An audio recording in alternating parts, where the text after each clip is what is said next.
All right, back again to talk about some more hip hop albums. Today we're going to be looking at Jay-Z, one of the most famous rappers of all time. He's gone on to be very famous and successful, and we're really just going to be looking at his music career, starting with 1996's Reasonable Doubt. I don't have that one on CD, and again, all these are going to be out on Rockefeller Records. But Reasonable Doubt, definitely one of the career highlights for him. And the opening song, Can't Knock the Hustle, that might be my favorite Jay-Z song, the first song on the first album. But 1997, Volume 1 in My Lifetime came out. And I always liked these old Rockefeller disc styles. It was just simple, but well done. And I feel like this was kind of regarded as a weaker old album, but I totally disagree. Top 5, if not top 3 Jay-Z album for sure. But The City Is Mine, Imaginary Player, Streets Is Watching, Real with Too Short. This is, again, one of the best Jay-Z albums. And I think he would continue to improve with Volume 2, Hard Knock Life. This one came out in 1998, and I feel like this was his first really big album. And that started with the title track, Hard Knock Life. I really like Ride or Die, A Week Ago, and the bonus track, Money Ain't a Thing, with Jermaine Dupri.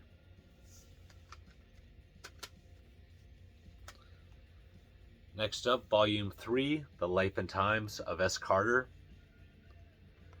The first single on here was Big Pimpin' with UGK.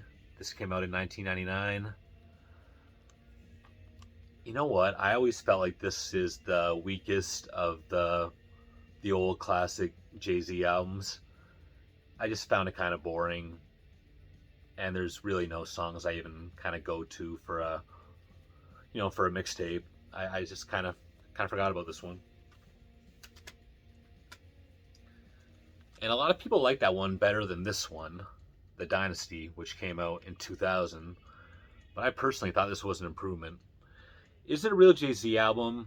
It's more accurately a Rockefeller compilation album. Jay-Z doesn't even rap on a couple of these. My favorite song is probably the intro, which is a Jay-Z track.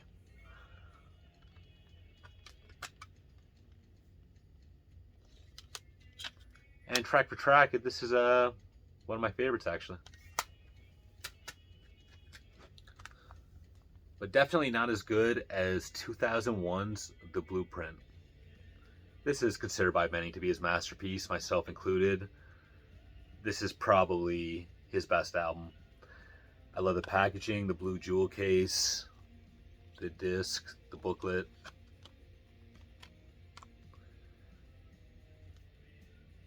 If I had to pick a couple songs, I mean, you got Takeover, which was the Nas disc. Girls, Girls, Girls, that song brings me back. Heart of the City. My favorite is probably the opener, The Ruler's Back.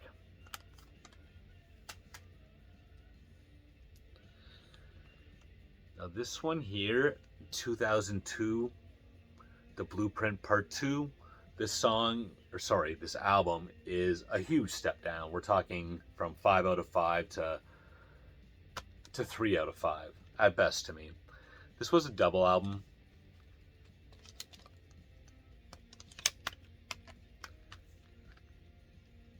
What's my favorite one on here? I think I like All Around the World on the first disc.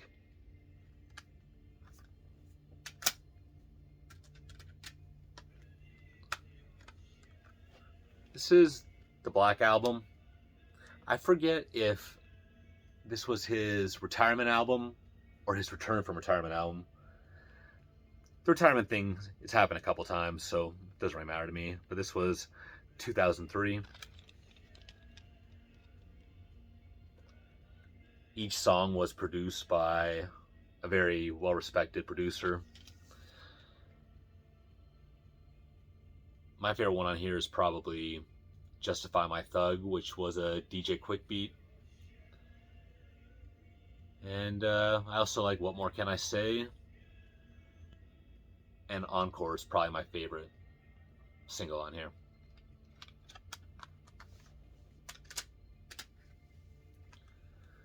This one here, Kingdom Come, 2006.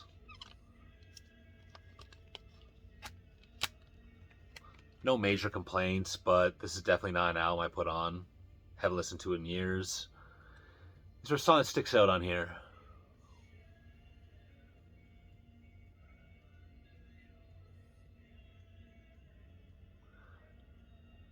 Not really. Maybe the last song, Beach Chair. This one was a huge improvement. American Gangster, 2007. This was a very consistent album. I think I liked every song on it. Just a few guest appearances. You have Lil Wayne, Beanie Siegel, and Nas. It's definitely a return to form. But the ups and downs continue with 2008's the Blueprint 3. Very forgettable to me at this point. I was starting to lose my interest in Jay-Z.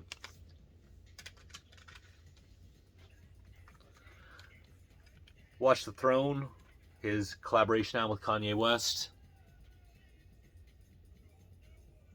2011. I definitely like it better than the Blueprint 3. And What's to Come, as a matter of fact. But even still, a lot of people say this is an incredible album. And overall, I do respect it. Not something I play very often. I always forget about it. This is Magna Carta Holy Grail, 2013.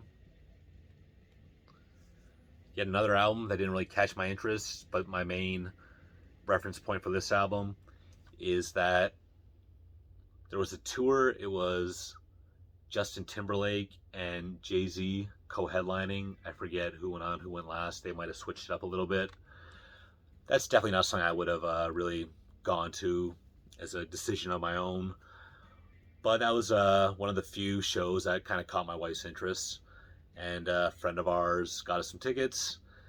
And it's a good memory. And that was shortly after the release of this, if I recall correctly.